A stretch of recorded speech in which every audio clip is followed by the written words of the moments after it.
Hi, and welcome to the Changes Ahead podcast, giving space to the often unheard questions, doubts, hopes, and challenges facing the church in Aotearoa, New Zealand. I'm Steven. And I'm Cathy, and we invite you to join us as we imagine the changes ahead.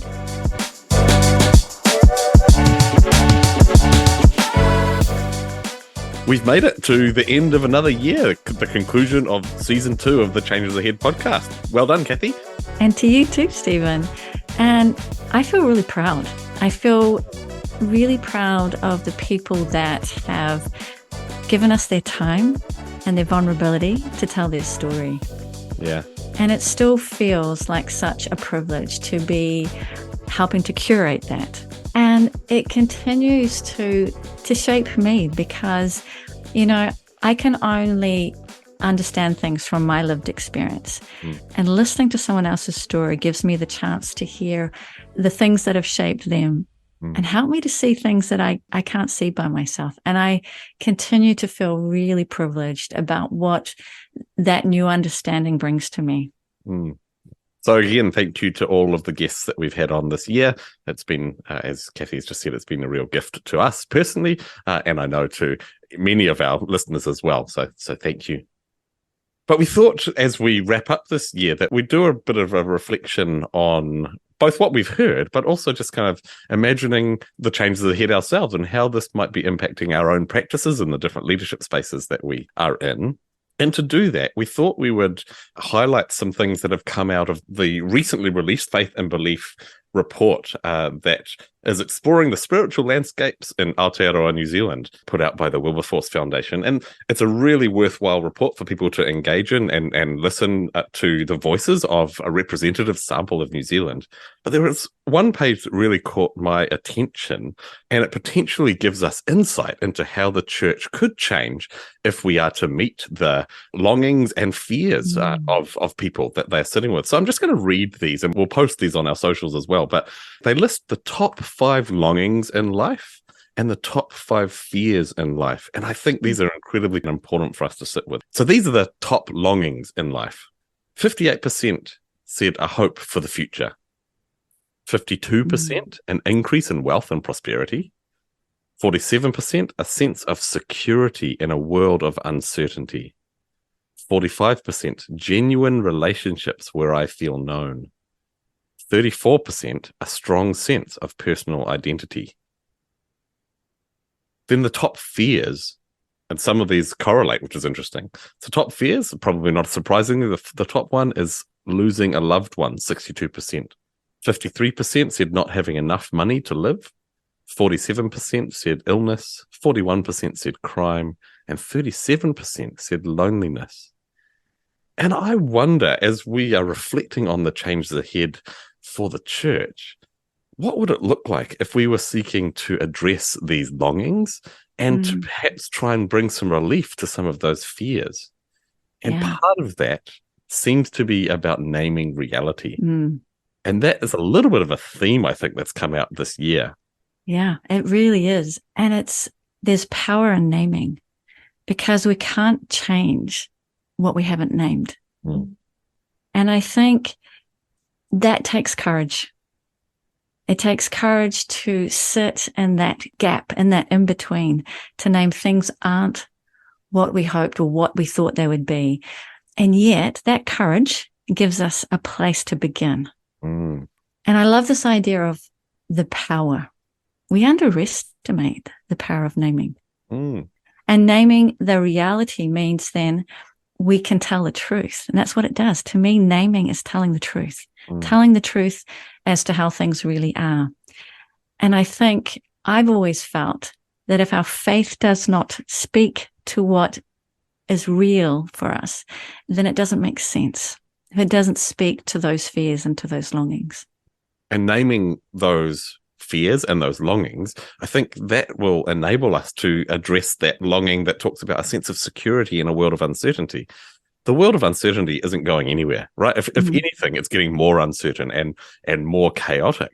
But we, as the church, as we name reality, as we sit with the good and the bad that is present currently and has been in the past and probably will be in the future, we can still, by naming the reality, naming truth, giving that a space and being able to be present in that, in all of the uncertainty that we're sitting with, that begins to create spaces of safety, I think, as we don't pretend like everything is all good, because we know it's not. And I think then maybe the younger people who are so aware of it because they're living it will take us more seriously. Yeah.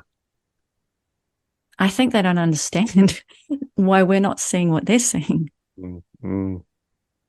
And I like this idea of creating a safe landing. I mean, wouldn't that be amazing if that's the way the church was perceived, as a safe place to land in a world that is rapidly changing, that we are fearful and there are losses. I mean, we need to name that. Yes, you are going to experience loss in your life. It's not a maybe.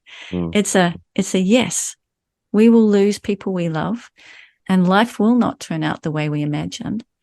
But maybe then we can meet the other longing that is in that survey, is a place to belong, a place where we're seen, a place where we feel relationally connected. We could really sit there, and then together, there is a power in knowing that we are not alone in facing these things. And that's why I think we underestimate the power of love. It is an energy that changes us at the core. And I'm sure that as people are listening, we all know people who are going through, whether it's health or real hard issues at the moment. And when I go and sit with them, I know I can't change that, but I know that I can love them. And I think that makes me think of the conversation we had with Andrew, right? With that minister who came to him and who had no idea what to say and what to do. But his presence was what made the difference, or made some difference in that space. And that also meets this fear of being alone. And again, what a powerful place the church could be to come back to that core of belonging. Again, I just want to say that word, a safe place to land. Yep. And I really like something that we just did with my Sunday at 4 community, was we told the scripture in Luke where Jesus, in response to being told that Herod is out to kill him, responds by describing himself as a mother hen that wants to gather people under his wings. And we were going, well, that's a really interesting image. And I was asking our community to imagine, what does that evoke? What does that speak to about what kind of community and what kind of God is this? And maybe I could ask you, Steven, what does that evoke for you? Because you think a chicken up against a fox.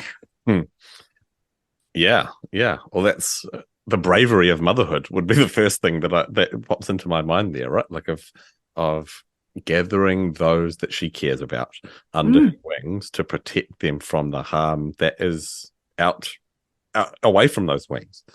And that harm is real. It is real. Yeah. And the mother hen can't get rid of that harm. That harm is real. And here's this image of being gathered together. And it makes me think of the warmth that you experience under feathered duvets, so kind of that image of being gathered under mother hen's wings is there's safety and there's warmth and there's comfort. Yeah. That, wouldn't it be great if that was people's experience of church? And I don't mean comfort as in we're not ever challenged, right? Because part of the challenge, I think, with the church is it's difficult to have these difficult conversations because it makes us feel uncomfortable. I don't think discomfort is necessarily a bad thing, but we're talking about the difference between feeling uncomfortable as we sit in complexity, whereas the distinction being made here is about being protected from harm, being comfortable in that space, so being protected from the genuine harm that is out there. So I think I don't want to kind of conflate those two. There's a complacency that can come with comfort, but that's different to being protected from harm. And maybe that word comfort has to sit alongside shelter. So more the shelter from the storms, because I said to my community, I cannot guarantee that no, nothing hard or sad will happen to you. I cannot guarantee that. And I cannot guarantee the huge losses and disappointments that will come your way. What I can hope that we are building is a community that we can shelter each other in those times.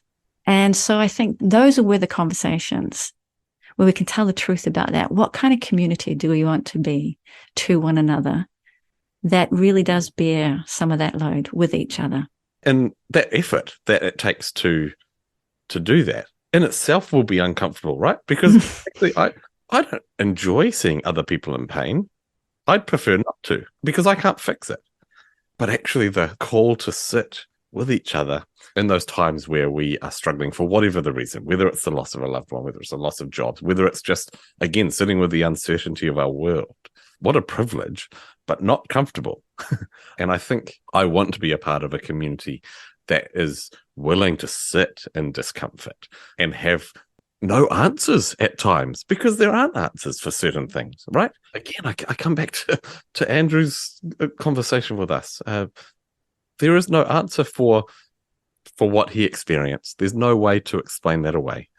And so what could it look like for church communities to be that safe landing space that you're talking about, no matter what people are going through? And that would speak to hope. It certainly would speak to security and the uncertainty, genuine relationships where I feel known. And I think that then also contributes to that personal identity. Yeah, who am I in this space of discomfort? I have to say, there is a huge comfort that I feel that I have been walking with a group of people for 20 years and knowing that there's so many things that will be unknown going forward, getting older. But the comfort of knowing I have people that have been walking with me, it feels less daunting, that I don't have to shoulder it all. So again, that community building where we can be, and that kind of speaks to me like the wings. We shelter each other. What a place of hope the church could be. I kind of want to keep on inviting people to want to imagine. But of course, and thinking about this practically, how do we do that? We also have to name that we need to get better at understanding our own emotions and our own processes. Because how can I sit with somebody else who is fearful or going through things if I haven't learned to sit with that emotion, or if I haven't had it modeled to me? I'm going to have to learn that. So one of the things that we've started, because we're talking about, well, what things are we doing differently to try and build this so that we could pass this on to people who are listening? We've started a book club. And so I've got a group of us doing Brene Brown's Atlas of the Heart. And in this space, we are all on the same playing field. We get to listen to all the different emotions being talked about through each chapter, get to be able to identify, where I feel uncomfortable or where I need to look at. I get to hear other people sit with theirs and I'll make connections. And so we are growing in our understanding of ourselves and of each other. And that's what we will bring back into our community gathering. And so I want to invite people to look for some ways outside of what they do on a Sunday that can build that deeper interpersonal relationships with each other. And shock horror, it doesn't have to be a Bible reading. It could be something like this book. And that's interesting. I think that reflection on the Bible versus a book like that is helping us understand our emotions or our responses to things. Because it's easy to look at the Bible as something that is going to give us the answers, right? That's often the approach, in my experience, at least, of those kind of midweek Bible study groups. And that's not necessarily a bad thing, right? Seeking answers out of Scripture. But if that's the only thing that we're doing, that's not actually going to help me in my emotional intelligence, in my ability to sit with the complexity of your response or your emotions and your experience. So that's, I think, a really important distinction to highlight there. It doesn't have to be the Bible. It's not to say the Bible isn't important. The Bible is, but it's not necessarily going to be the thing that is going to shape us in a way that we are going to be able to sit in these more complex situations. And that little idea of the book club, begins to answer a question that we get pretty frequently is, how are the conversations that we are having, how is that impacting our church space? How is that changing the way we are doing things within the leadership that we are involved in? And so we thought that we would reflect a little bit on that. This is not to say that we've got it sorted and we've got it all right, but some of the things that we're trying that will enable some of the reflections that we've heard to be more prominently experienced within our church spaces. So yeah, you're doing a book club. Is there other things that... Well, if I could just highlight a couple of other things about this book club, is it's varied ages. Okay. So there's an intergenerational, so their ages range from 30 to late 50s. And so that in itself is giving that sense of hearing the stories from each other and learning from each other's perspectives. The other thing is that because it's a book club, we're getting each person to help facilitate. So you're getting different people leading and different people bringing something to that. And so that then is kind of what we've been talking about, is allowing for different voices, different ways that things can be presented. And that's great. That just brings a richness. And I know that that's something that was really highlighted. And I think this is a really important thing that you've talked about with me, is who has the microphone. Yeah, well, in my space, which would be probably a little bit more traditional in its format compared to your Sunday at 4 space. Yeah, I've been really intentional about trying to share that as much as possible. Now, I still have my responsibilities as a pastor, but I will hand the microphone around at least twice in a service to anyone who would like to respond to anything. So it might be something that they are sharing what's going on for them. It might be a reflection on the sermon even. Yeah, inviting feedback, well, what have you noticed? And even just sitting with large chunks of scripture to say, what are you seeing? What's standing out to you? And not needing a pastor to say, oh, yes, that's a good question. Oh, no, you can't ask that question. Or here's my take on that, and therefore there's no more discussion. I think that is a way of disseminating some of the power dynamics that are within a service that is represented by the person or people who are speaking. And I want to hear different voices because the Spirit speaks through all of God's people, not just the one who happens to be the preacher that day. I think that's something that has deeply been shaped by the conversations we've had with different voices and different people. And what happens is this collaboration. I think we underestimate the collaboration that comes when we together, back and forth, presenting what we've picked up and then making new connections. That's something else that we've discovered in our book club, is greater insight that comes from collaboration. And I kind of want to say, I don't know if we trust ourselves enough or the Spirit enough that we can do that, that we don't have to control it. You have to then step back and allow for things to go maybe where you didn't imagine they were going to go. But absolutely. Yeah, so tell me about that. Well, I mean, I think the fascinating thing about that is there are times where I'm listening to people speaking as the microphone's going around the room, and I'm going, yeah, I don't see it like that at all. But that actually doesn't matter. It's not my job in that space to say, oh, what about this? Or you haven't thought about that. And so we can sit with the different voices, whether we happen to agree or not, and potentially, and this doesn't happen often, I'll be honest, but there have been, I would say, 2 or 3 times this year where there has been some interplay backwards and forwards, where people have gone, hey, what about this? Or are you sure about that? And that's gold. Now, of course, it could go badly. Fortunately, it hasn't, in my view anyway. But being able to go, I see that differently to you, and having that difference being raised without it turning into an argument, that's beginning to model something pretty different in our certainly in our church spaces. And wouldn't that be great to see in our wider society? Oh, we can see things differently, but it doesn't have to turn into a fight. That's amazing. Now, like I said, it doesn't happen all the time, and it's not that disagreement is happening every week. But I think we're creating a space that it's safe to say, oh, this is how I see things, and it might be a little bit different to how you see things. And that's the case even in our conversations here. I don't think that everything that's been said on our podcast, I would go, yeah, that's how I would see it. But that doesn't matter, right? It's not about how I see it. And that's the more I think about it, the more I listen to different voices, I can be shaped and I can have other people bring views that I don't have to agree with, but just hearing and listening, it's such an important part of the process. And I think too, it speaks to, again, the naming of our complexity of being human. Yeah.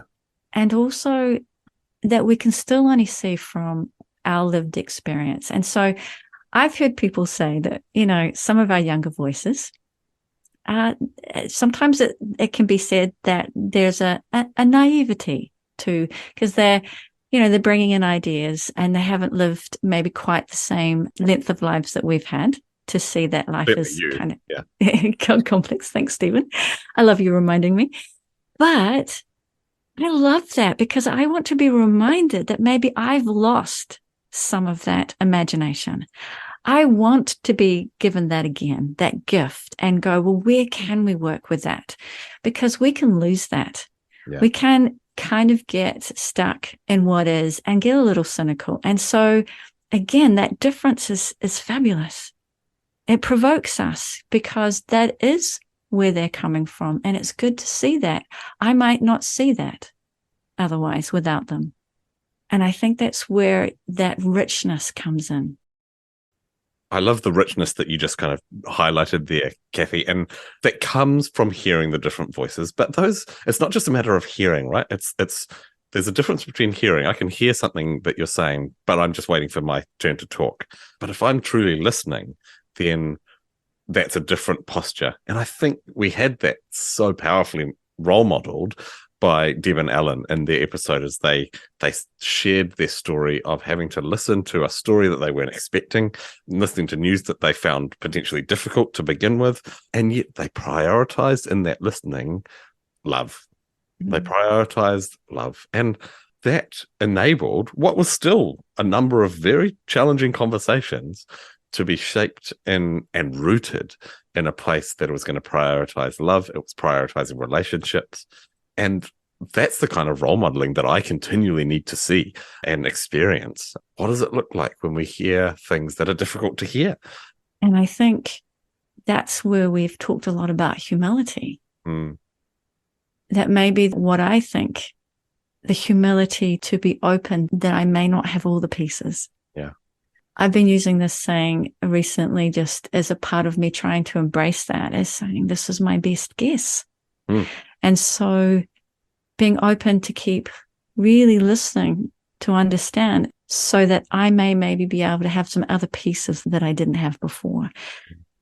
I think that's the gift that I also offer myself and not just to others. Yeah. And we heard that in Deb and Alan. We did. Yeah. And we need more of that role modeling to know how to engage.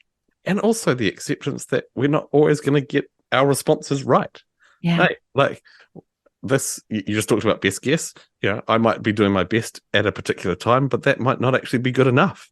And as I learn, as I can reflect on the times that I don't get it right, or that I have caused a problem or caused hurt, then how can I listen to that and be willing to change and not just assume and dictate and declare that I'm right, listen to me. I think that's, again, it's our willingness to be self-reflective and to actually recognize that my perspectives aren't the whole truth. So one of the things that I've been thinking a lot about in terms of helping equip my community is to show how embedded this idea of diversity is in the Bible, but also in our human experience. Mm-hmm. And so we've got Paul in a lot of his teachings, and especially in Romans 14, different groups coming together with different life experiences, the Jews having a different experience coming in, the Gentiles having a different experience coming in, and how to bring these groups together in a way that shows this new way of doing life as a community. It's always going to be messy. Mm. And he keeps speaking to them about that, to make love at the center. And he really comes down hard on them in terms of don't lord it over each other. Mm. Don't judge each other that you've got it more right than one other group. Yeah. And so I think that's really important, that this is always going to be the journey. We're not going to return back to some imagined normal. It's always been messy to put different groups of people together. I mean, the early church made up of Greek and Jew and slave and free man and men and women all coming together. That's really complicated. And so I think we have to see that the journey is always about learning what does this look like in community, willing to do the reflective work, willing to stay in the room, willing to hold each other. And that is when the world will get to see we've got something worth offering them. Otherwise, why do they need to take us seriously? So I think that's really important, that it'll always be hard work. It's always messy, but it's worth it. And it's a vision that I want to keep working towards, that I want to be a part of. What about you? What do you think? That word messy, it's always got negative connotations, eh?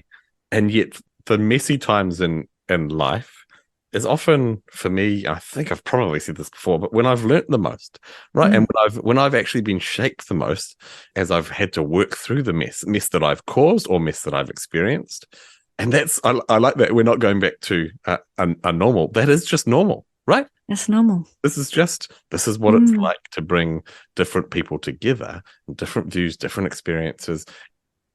I suppose for me too, Steven, in the midst of it all, I do believe in the power of love to transform us. And I think Paul in the Bible did too, because that's what he says at the very end. In the end, what's the one thing that will remain? And it is love. And so that's where I put my hope, that if we're willing to do the work individually and with each other, then we'll have a powerful testimony. And that's, obviously Paul's riffing on the way that Jesus lived and taught as well, right? And that makes me think of the command to love one another as he has loved us, and that our love for one another will show other people Jesus. And that's something that I know I can work hard at being better at. And I think if we all did that, if we were willing to take those steps of loving one another in the hard times, when we're disagreeing, when we see things differently, but also being willing to even ask the question to begin with. It is hard to have the conversations. I think sometimes we have this idea that if we don't have it, things will stay smoother. But I actually think the opposite happens. Yeah, we end up isolating people. Yeah. And again, back to the power of naming what is real. We're better to name those things and actually begin to work with them. Yeah. So that brings us to the end. Yeah. We're looking forward to more conversations together and with others. We again want to thank all of our guests that have come on this year. We want to acknowledge again everyone who voted for us to win the podcast award, and just really thank you for being on the journey with us. Do get in touch if you have thoughts or questions that we could approach next year. It helps us to keep thinking as we dream about what is ahead, both for the podcast but also as we think about the changes ahead for the church. And also, we would love to hear if you're trying something new. Give us some of your ideas. Even if it's in the early stages and you're just testing the waters, please, we would love to hear that and hear the journey that you're on. And also just acknowledging, as we come to the end of the year, we're often a little bit weary. We're all really looking forward to the summer and time to refresh. And so I want to end with a blessing as we begin to come to the end of this year and look forward to what is ahead. And this is a blessing from Sarah Bessie. And so now I finally know that it is a holy work to notice and bless and bring intention to beauty and joy and fun in our lives. God's grace is also present in everything that brings goodness to us.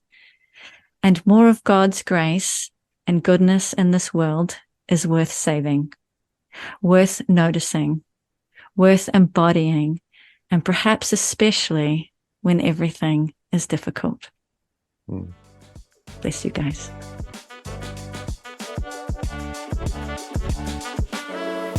Thanks for listening to this episode of the Changes Ahead podcast. If that resonated with you, or you've got thoughts about the changes ahead for the church, we'd love to hear from you. so get in touch on Instagram or Facebook at ChangesAheadCast, Or email us at thechangesaheadpodcast@gmail.com. See you next year.